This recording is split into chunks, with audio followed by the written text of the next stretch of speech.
Bom, é o seguinte, gente. Revolução Pernambucana.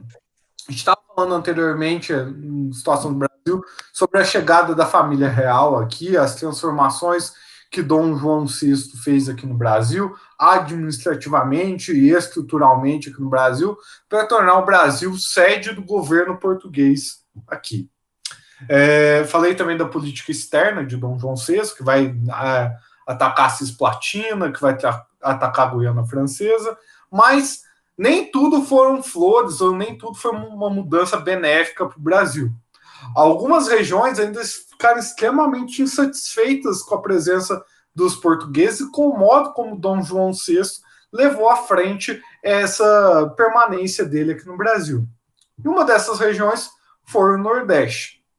Quando eu falei não sei se eu cheguei a comentar com vocês sobre a chegada da família real aqui no Brasil, que o primeiro local que eles vão aportar é em Salvador.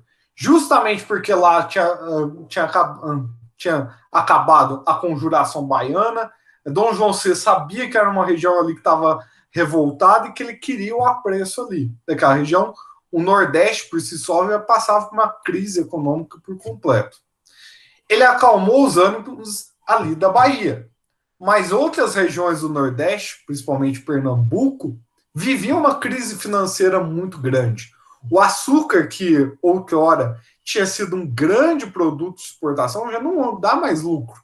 Outros tantos países já produzem açúcar e concorrem com o açúcar brasileiro.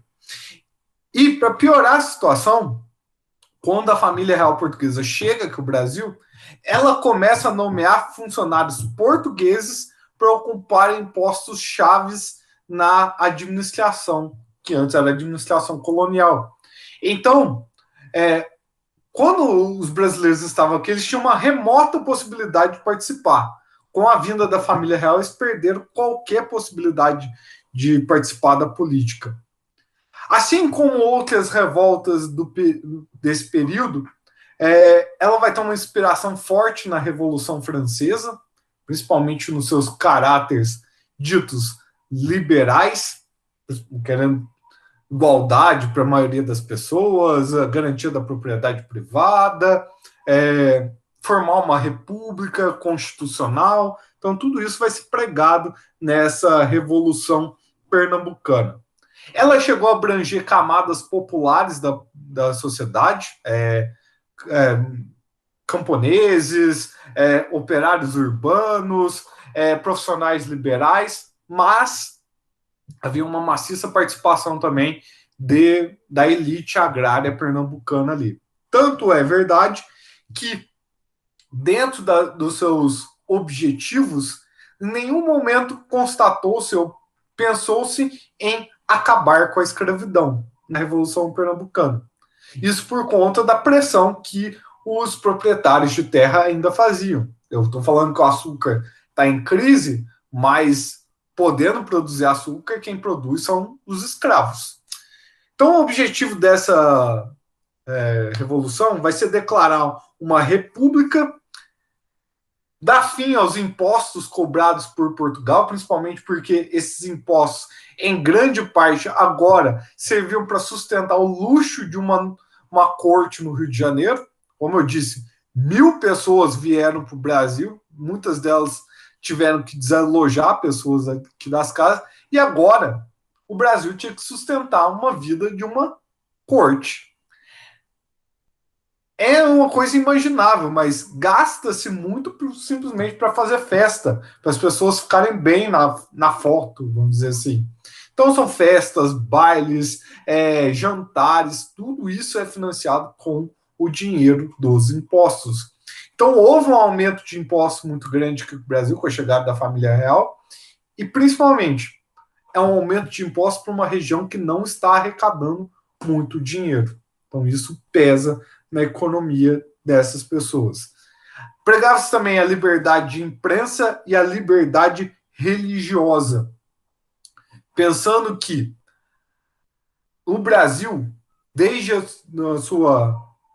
o começo da colonização até a República, não foi permitida uma liberdade religiosa aqui, principalmente em virtude das religiões de matriz africana. Candomblé, por exemplo, são religiões que são proibidas pelo Estado, são perseguidas e até passíveis de serem acusadas para a Santa Inquisição, que ainda existe nesse período. A gente não fala tanto dela, mas ela é existente nesse período que a gente está falando aqui. Bom, e a criação de uma Constituição de caráter liberal, pensando naquela tripartição do poder, garantia da propriedade privada, tudo isso eram objetivos, então, desses revoltosos. Bom, a grande discórdia desse grupo, um grupo que parece muito plural, que é camadas populares, elite, é a questão da escravidão.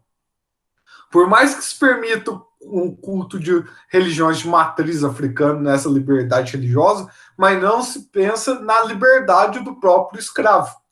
E, como eu já expliquei para vocês, e eu devo explicar daqui a um tempo de novo isso, por causa do iluminismo, o liberalismo econômico enxerga a escravidão como algo extremamente anticapitalista. Já expliquei a lógica para vocês. Imagina que numa casa existe um casal, o pai e a mãe, 2 filhos e 7 escravos. Quantos consumidores eu tenho na casa?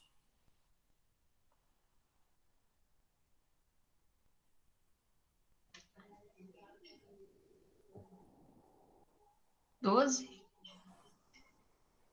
Não. 4.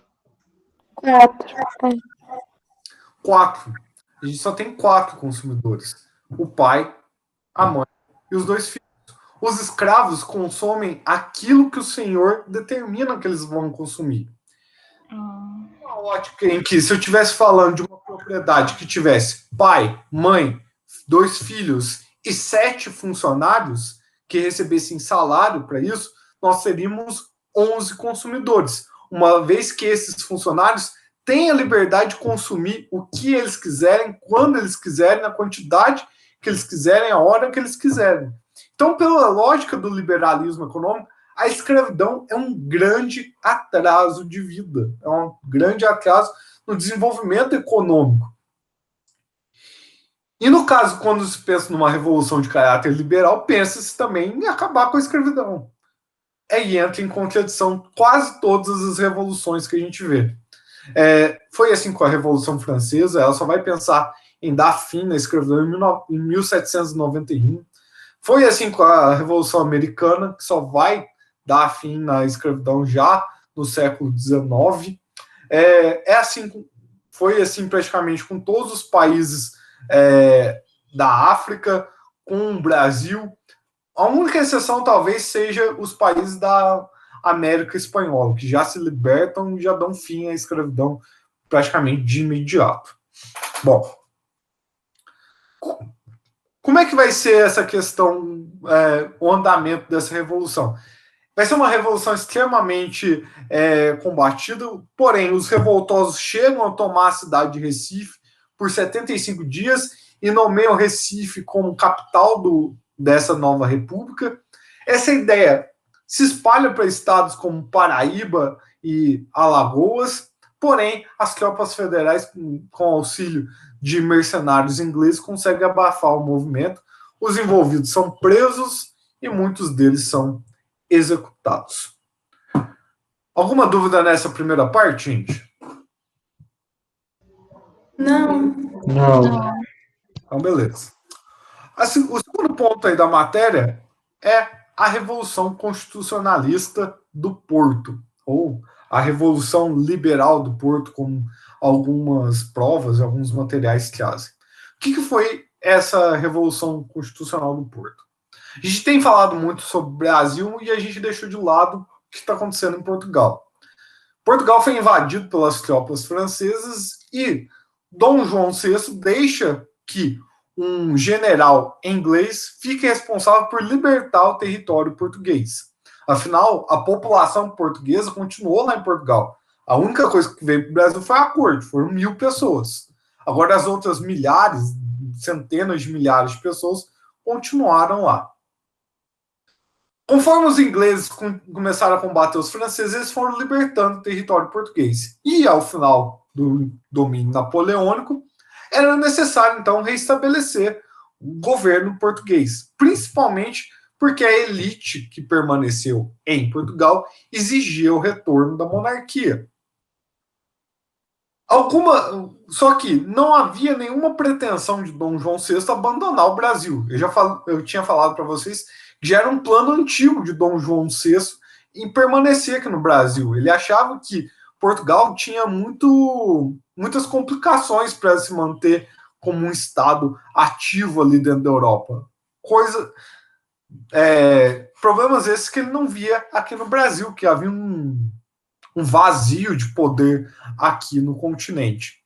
Então, por conta disso, as elites vão começar a se movimentar e na cidade do Porto vai estourar uma revolta de caráter liberal que exigia a volta da família real e que Dom João VI aceitasse uma constituição para o restante do seu governo. Dom João ficou então numa sinuca de bico. Se ele ficasse aqui no Brasil, ele corria o risco de perder o trono português. Se ele voltasse para Portugal, ele sabia que aqui no Brasil poderia ocorrer uma nova revolução e essa teria sucesso e ele perderia então o maior território colonial que ele tinha até então. Então ele ficou sem saber o que fazer. Até que, por fim, ele decide retornar a Portugal, mas deixa aqui no Brasil o filho dele como regente, Dom Pedro. Ao chegar em Portugal, Dom João é obrigado a aceitar a Constituição imposta por eles, inclusive convocando uma Assembleia Constituinte para até melhorar as leis que lhe foram impostas. E como o Brasil tinha sido alçado, ou seja, elevado à situação de um reino unido a Portugal e Algarves, o Brasil também deveria mandar representantes lá para essa Assembleia Constituinte, para que fossem votadas leis que também favorecessem os brasileiros. E nesse envio de brasileiros para lá, os brasileiros perceberam que eles nunca seriam ouvidos. Pelo contrário, a intenção da Revolução Liberal do Porto, ela era liberal até a parte que agradasse totalmente aos portugueses. A partir do momento que ela deveria agradar aos brasileiros, ela deixava de ser liberal e passava a ser extremamente conservadora. Em que sentido? Uma das propostas da Assembleia Constituinte é que todos os atos feitos por Dom João VI aqui no Brasil fossem revogados, ou seja, fossem cancelados. Isso incluía a abertura dos portos, a elevação do Brasil ao Reino Unido, de Portugal e Algarves, ao fato de que os brasileiros deveriam participar da reunião das cortes, ou seja, da Assembleia Constituinte. Aos brasileiros que estavam lá notarem que tudo isso aconteceria, eles começaram então a articular, junto com Dom Pedro, que permaneceu aqui no Brasil, a independência do Brasil. O primeiro grande passo para que essa escolha de Dom Pedro fosse viável foi um abaixo-assinado, assinado por cerca de... Deixa eu ver aqui quantas assinaturas foram. Vamos falar besteira. Cerca de 8.000 assinaturas, pedindo para que Dom Pedro ficasse aqui no Brasil, para ele permanecer como regente aqui, contrariando as ordens das cortes portuguesas. E o pai dele ficou meio de lado. Ele falou assim, deixa Pedro lá do cantinho dele, não está incomodando ninguém. Mas as cortes portuguesas exigiam, porque sabia que a permanência de Dom Pedro aqui poderia ser um passo a mais para a independência do Brasil. E diante desse abaixo-assinado com 8.000 assinaturas, Dom Pedro se pronuncia, dizendo que permaneceria aqui no Brasil. Essa data, então, ficou imortalizada como o dia do fico, em que Dom Pedro disse que ficaria aqui no Brasil. Diante dessa... Peraí, filho. Por que as cortes queriam que ele fosse para lá mesmo? Porque elas sabiam que a maneira mais fácil do Brasil conseguir independência seria em torno de Dom Pedro I. A permanência dele aqui garantia que o Brasil continuasse com status de reino, uma vez que ele Dom João VI deixou Dom Pedro como regente aqui, não como um governador de província, regente, ou seja, é como se o imperador determinasse um príncipe para governar ali uma região. Na hora que aquela região tornasse-se independente, o príncipe viraria o rei, como foi o caso do Brasil. O Dom Pedro era um regente aqui, ou seja, ele respondia diretamente à autoridade do próprio rei de Portugal. A partir do aço do rei, ele governaria sozinho. Ou seja, o passo mesmo para a independência foi dado por Dom João VI, não por Dom Pedro I. Dom João VI já tinha pensado nisso, que se era para o Brasil se tornar independente, que se tornasse independente com o governo de Dom Pedro I.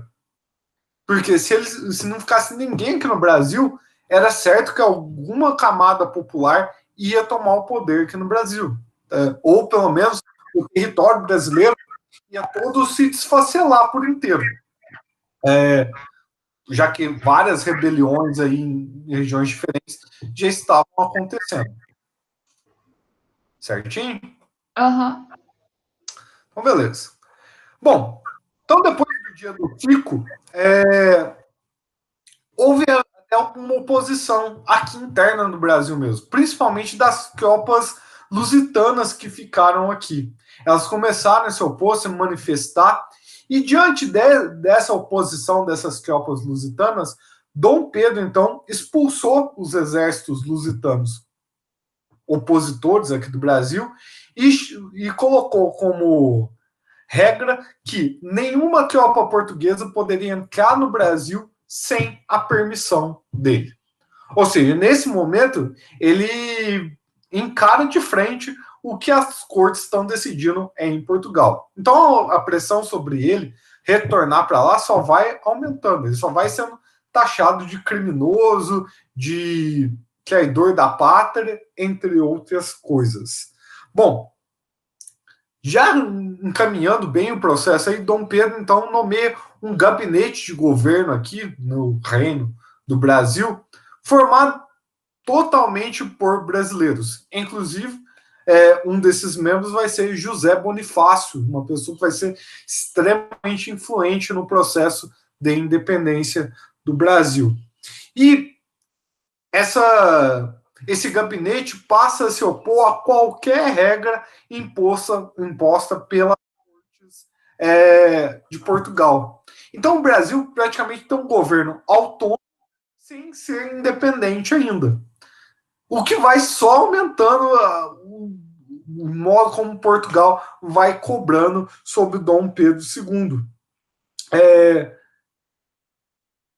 Dom Pedro também vai criar um conselho de procuradores gerais que vão servir como governadores de províncias aqui no Brasil, e esses governadores não precisavam ter aval das cortes europeias, ao contrário, por exemplo, lá em Portugal, as províncias lá de Portugal, os nomeados tinham que passar pela autorização das cortes da Assembleia Legislativa lá de Portugal. Aqui no Brasil, isso não funcionava.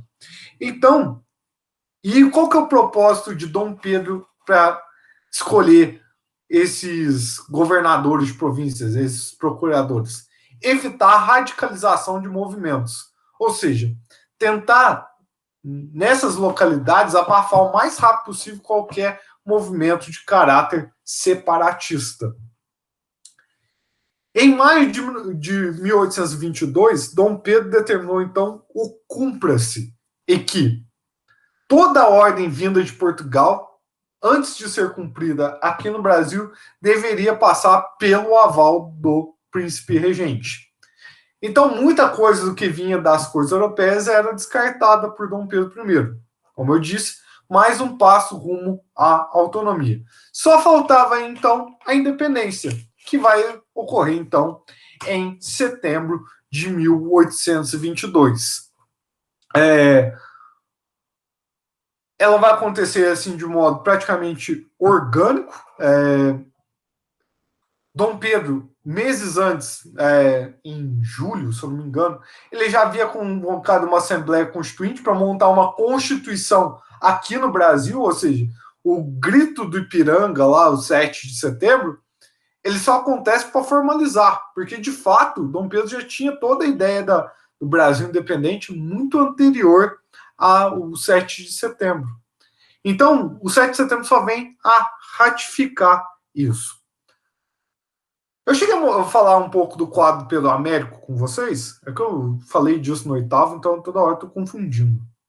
Acho que não. Não lembro. Do quadro, que na verdade ele estava montado num burrinho, que não tinha esse povo todo aí em volta. Mas eu não lembro se eu falei isso em sala com vocês, se eu falei já na live com vocês. É porque eu queria só destacar lá, vou compartilhar a tela aí, só para eu. Ô, William, peraí, você falou que foi antes do 7 de setembro, porque ele tinha convocado lá um negócio, mas quando que foi isso? Para eu anotar aqui. A Assembleia Constituinte, ele convocou ela, para não falar besteira, vou olhar aqui certinho.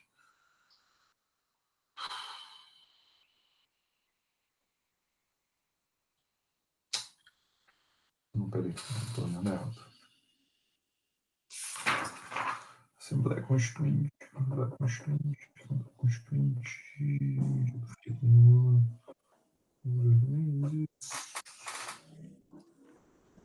Cumpra-se. Ó, aqui na apostila não tá, não, mas foi em julho de 1822 que ele convoca a Assembleia Constituinte para montar uma. Em junho, não é julho. Junho? Que ele convoca a Assembleia Constituinte para montar uma nova Constituição para o Brasil especificamente. Beleza, obrigada.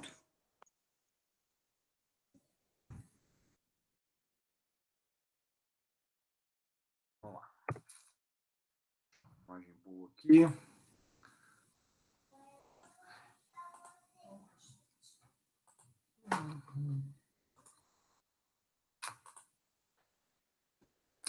Vamos lá. Ó, o quadro do Pedro Américo aí, que foi que eu falei, eu acho que eu cheguei a comentar com vocês, ele foi feito muito, mas muito tempo depois do Grito do Ipiranga, mais precisamente 66 anos depois. Ele tenta dar uma fantasiada no que foi o Grito do Ipiranga aí, entre vários aspectos. Primeiro é verdade, né? Você contou que não foi assim, foi num burrinho, que não tinha tanta gente. Não, fora essa parte enfeitada aí do cavalo, do alazão que ele tá montado, que era um burrinho, na verdade, e que a comitiva dele aí é bem menor, alguns aspectos aí ajudam também a elucidar algumas coisas aí, como o que foi o processo de independência aí do Brasil. Primeiro que todos esses caras vestidos de branco aqui,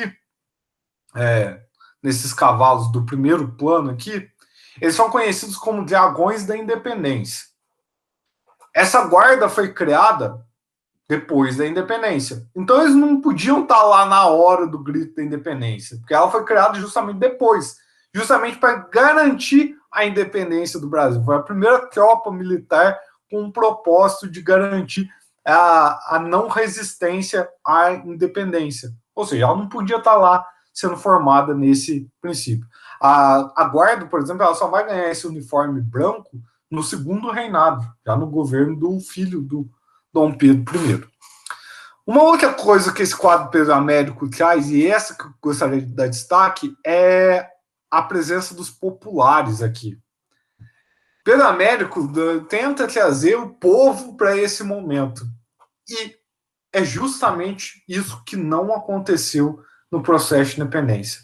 O povo vai ter participação zero no processo de independência do Brasil.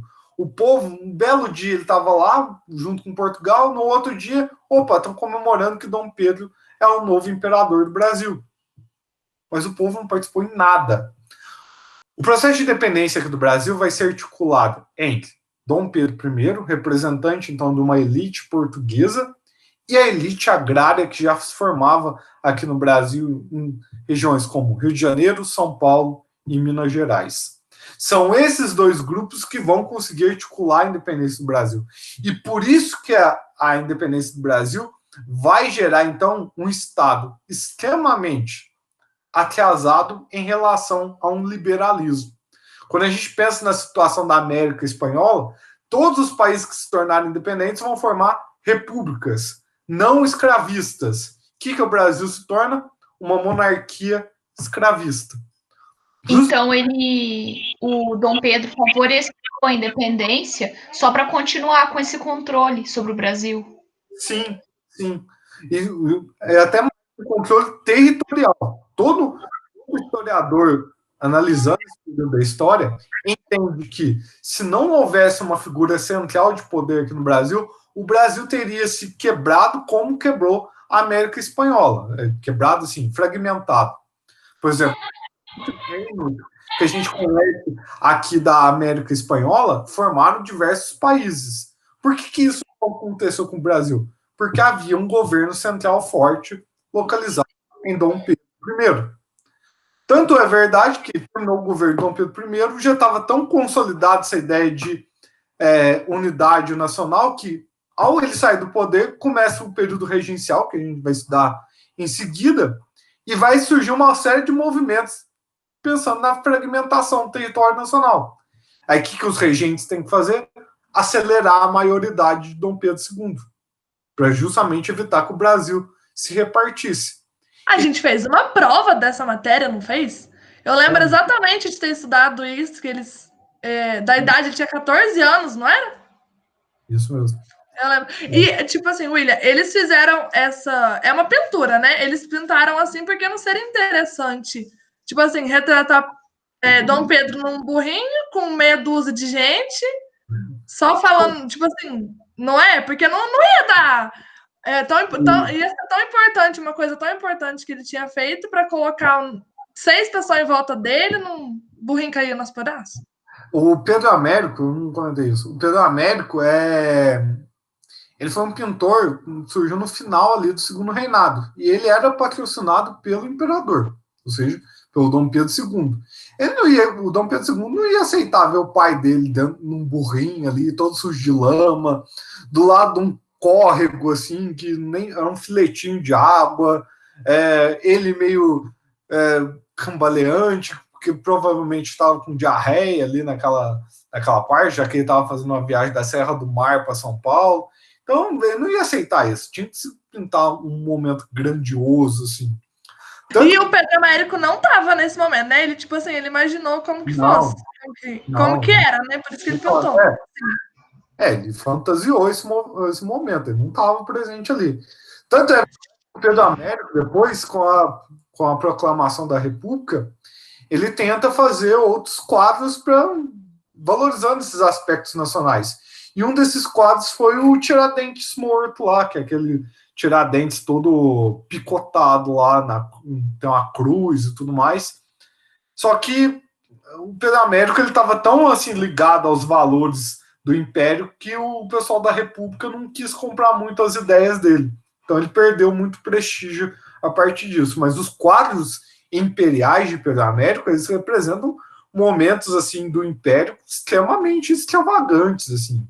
O Dia do Fico também tem uma pintura do Dia do Fico. Não aconteceu nada daquilo lá que o Dia do Fico mostra a pintura do Pedro Américo, o Dom Pedro numa sacada, o povo tudo comemorando, jogando confete para cima, assim, como se fosse carnaval. Não teve nada disso. Dom Pedro só soltou uma nota assim na imprensa falando que ele ia ficar aqui no Brasil. Pronto. Deve ter sido comemorado pelo grupo ali de apoiadores, pelo chamado Partido Brasileiro. Mas o povo não quero nem saber se o Dom Pedro está ficando aqui no Brasil, não. As 8.000 assinaturas ali que foram obtidas, eu garanto que essas 8.000 assinaturas é um prelúdio do coronelismo já formando-se ali, ou seja, muito fazendeiro obrigando ali pessoas a assinarem esses documentos. Porque o povo nem sabia escrever nessa época, de onde iria se juntar 8.000 assinaturas. Ainda mais em regiões como Rio de Janeiro, por exemplo, que tinha muito português que está louco para que Dom Pedro volte para Portugal, para que o Brasil volte a ser uma colônia, que eles possam voltar a lucrar com o Brasil. A gente não pode nunca esquecer que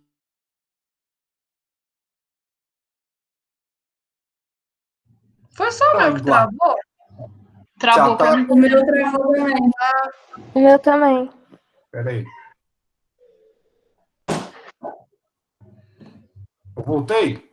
Voltou. Voltou. Bom, o som estava saindo nesse momento que eu falei? Não. É só que deu uma Não, cortada, repete. parou a tua imagem e o som também não falou nada. Tá, então, beleza.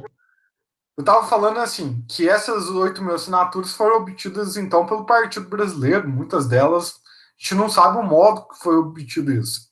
Mas há de se pensar que aqui no Brasil existia um partido português que queria que Portugal voltasse a colonizar o Brasil, que o Brasil voltasse a ser uma reles colônia. Isso porque a gente nunca pode esquecer que na abertura dos portos e naquele tratado de amizade e comércio com a Inglaterra, Portugal perdeu totalmente a chance de comercializar com o Brasil, uma vez que os produtos portugueses custam mais caros que os produtos ingleses. Então, o brasileiro aqui agora prefere comprar o produto inglês do que o produto português. E esse partido português está louco para acabar com isso tudo de novo, para que Portugal tenha sempre a preferência do comércio com o Brasil. Então, o povo não estava nem sabendo desse dia do fico, estava nem sabendo do processo de independência. E por conta disso, que atitudes tão assim retrógradas como a instalação de uma monarquia ou a permanência da escravidão foram coisas que se perpetuaram até o início da República, porque tudo isso foi articulado por um grupo ali que estava era muito conservador já de princípio, tá? Bom, não bastava só a independência, precisava haver então um reconhecimento da independência do Brasil. E o reconhecimento da independência do Brasil era algo mais complicado de ser obtido. Bom, a primeira nação que já de cara aceitou a independência do Brasil foi os Estados Unidos. Os Estados Unidos aceitaram a independência do Brasil por conta da doutrina Moro, que pensava a América para os americanos, ou, se a gente for levar ao pé da letra do que foi feito, América para os Estados Unidos. Ou seja, afastar a influência do europeu aqui sobre a América era importante para os Estados Unidos. Então, já em 1823, os Estados Unidos vai ser o primeiro país a aceitar a independência do Brasil. O segundo país que eu não sabia, fiquei sabendo pelo material que eu fui correr atrás, foi o México, em 1825. O terceiro país, aí sim, Portugal. E a partir do reconhecimento de Portugal, todos os demais países vão reconhecendo o Brasil. O problema é que Portugal, e principalmente as cortes europeias, não aceitavam muito bem essa ideia da independência do Brasil. Como eu disse, o Brasil era um ponto importante economicamente falando para Portugal. Só que aí precisou do intermédio da Inglaterra. A Inglaterra tinha uma dívida com Portugal de aproximadamente 2 milhões de libras esterlinas. Hoje em dia, 2 milhões de libras esterlinas corresponde a 10 milhões de... 10 não, desculpa. 14 milhões de reais. Ou seja, praticamente, falando em estados, é praticamente nada uma dívida dessa. Mas na época, 2 milhões de libras esterlinas é um valor que Portugal não podia pagar de jeito nenhum. Então, qual que foi a estratégia da Inglaterra? Pedir para Portugal transferir essa dívida para o Brasil. O Brasil deveria pagar Portugal e Portugal deveria pagar a Inglaterra. Só que o Brasil também não tinha dinheiro. Todo o tesouro real foi levado para Portugal de volta com Dom João VI. O que Dom Pedro ficou aqui é praticamente zero de dinheiro. Aliás, o Brasil vai começar muito mal a sua história econômica a partir daí. Bom, sem ter um dinheiro para pagar Portugal, o Brasil tinha que recorrer, então, ao empréstimo de alguém. E a Inglaterra surgiu como um país muito assim prestativo a oferecer esse dinheiro para o Brasil. Ela pagaria diretamente para Portugal e Portugal pagaria diretamente para ela. Ou seja, essa dívida que Portugal tinha com a Inglaterra, o dinheiro nunca saiu da Inglaterra. qual que é a exigência que a Inglaterra fazia em cima do Brasil? Que os acordos comerciais feitos por Dom João VI fossem renovados com Dom Pedro I. E esses acordos comerciais com a Inglaterra permaneceram até o segundo reinado, ou seja, perpassou aí todo o governo Dom Pedro I, a regência e quase o segundo reinado por completo. Então, essas taxas alfandegárias vantajosas para os ingleses, os benefícios judiciais que os ingleses tiveram aqui no Brasil permaneceram durante todo esse tempo. Dá para falar que o Brasil foi independente sem nenhuma batalha? Não. Houve as chamadas guerras de independência aqui no Brasil, sim. Principalmente em locais como Bahia, Piauí, Maranhão, Pará e Cisplatina. Esses locais não aceitaram a independência do Brasil e se revoltaram. E aí foi necessário ao governo brasileiro, mesmo sem exército, tentar abafar esses movimentos sediciosos. Como vai abafar sem exército? Pedindo mais uma vez auxílio aos ingleses, que ofereceram dinheiro para a contratação de tropas mercenárias. Ou seja, o Brasil, que já começa com uma dívida de 2 milhões, só vai aumentando sua dívida para se manter independente. Bom, estabeleceu-se ali a independência, foi reconhecido, os movimentos sediciosos foram abafados, era necessário, então, terminar o processo da Constituição, que começou lá em junho de 1822, mas que até agora não saiu do papel. A primeira tentativa de Constituição, ela tinha um caráter extremamente liberal. Impunha limitações ao poder do imperador, o imperador seria uma figura decorativa, o parlamento decidiria tudo, o primeiro-ministro seria a pessoa mais influente, e, logicamente, Dom Pedro, que ficou aqui no Brasil, sabendo que aqui ele seria um monarca absoluto, como outros haviam sido na Europa, é lógico que ele não aceitou isso de prontidão. Ele manda dissolver essa Assembleia Constituinte e ele convoca um grupo de pessoas ali para, junto com ele, pensarem numa nova Constituição. Essa Constituição, ela vai ganhar 2 nomes ao longo dos estudos históricos.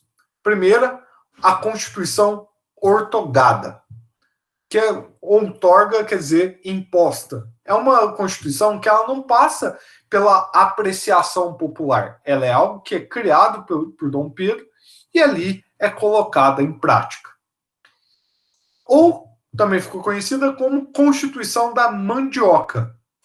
Isso porque, para concorrer a alguns cargos políticos e para poder votar nas eleições, era necessário ter uma quantidade de renda, ou seja, o voto e a participação política eram executadas de forma censitária. E a base para a participação política era pensada com base na produção de 100 alqueires de mandioca. Daí o nome Constituição da Mandioca. Ficou determinado pela Constituição de que somente pessoas com essa renda, então, de 100 mil alqueires de mandioca poderiam votar, pessoas com 400 mil alqueires de mandioca poderiam concorrer à vaga de deputados eleitos de períodos em períodos, de 5 em 5 anos, e para candidatar a senador vitalício, ou seja, senador pela vida inteira, a pessoa deveria ter um montante de 800 mil alqueires de mandioca de renda. Ou seja, nesse período, para você poder votar, era uma parcela de 0,07% da população.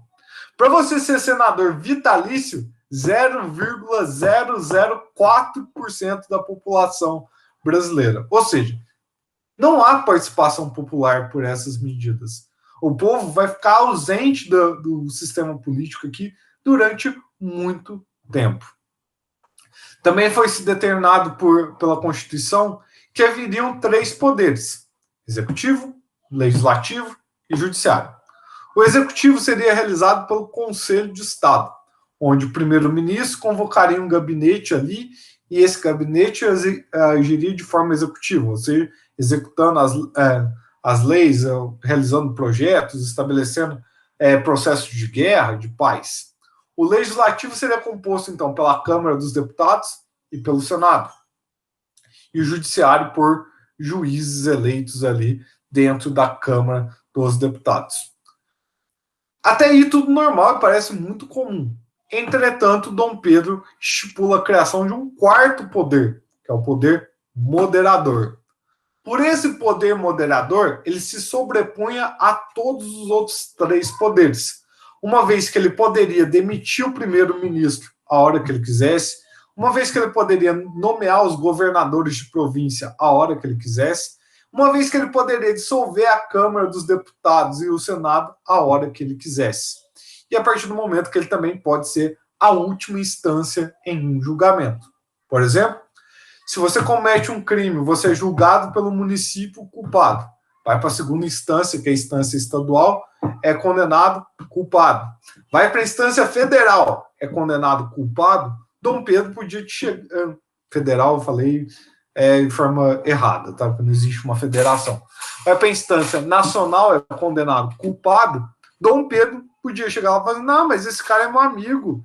Não cometeu crime nenhum, não. Então ele está livre. Ou seja, a última palavra é sempre do imperador. Então, muitas pessoas que estão ali do lado do imperador raramente são condenadas nesses processos.